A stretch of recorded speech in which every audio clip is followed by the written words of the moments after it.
Dalam beberapa hari terakhir, petisi dan kritik dari berbagai perguruan tinggi baik negeri maupun swasta yang mengkritik pemerintahan Presiden Joko Widodo dan gelaran pemilu 2024 terus bermunculan dan semakin meluas. Ya, namun bukannya merespons kritik ini dengan baik, sejumlah guru besar dan akademisi justru mendapatkan intimidasi.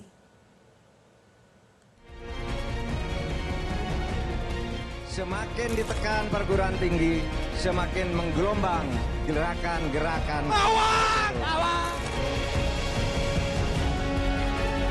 Jadi kita natural aja dan menyaksikan bahwa kampus-kampus ini memang mengungkapkan pandangan yang senyatanya dari masyarakat.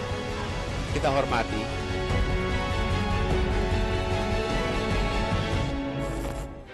Di tengah banjir kritik para guru besar terhadap pemerintahan Jokowi jelang pemilu 2024, calon wakil presiden nomor urut 3 Mahfud MD mengungkap terdapat operasi senyap menekan para rektor perguruan tinggi agar memuji pemerintahan Jokowi.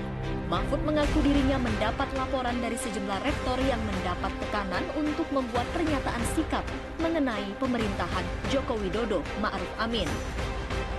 Semakin ditekan perguruan tinggi, semakin menggelombang gerakan-gerakan.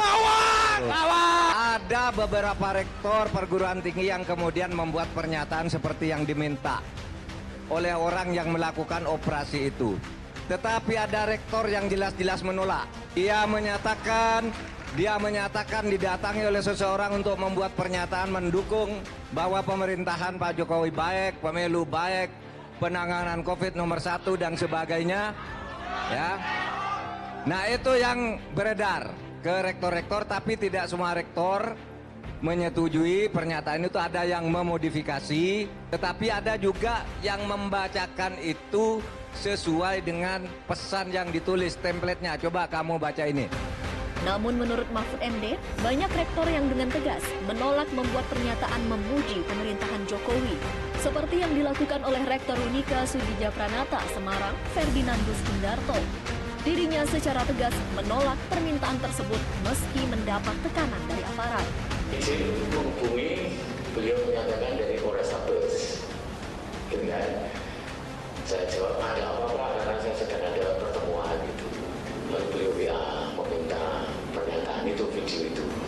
Kemudian saya mengatakan, mohon maaf Bapak, kami memilih untuk tidak membuat itu. Lalu Sabtunya setelah kami membuat pernyataan di Surabaya itu, beliau WA lagi kan, dengan memberi contoh video-video dari berbagai wilayah.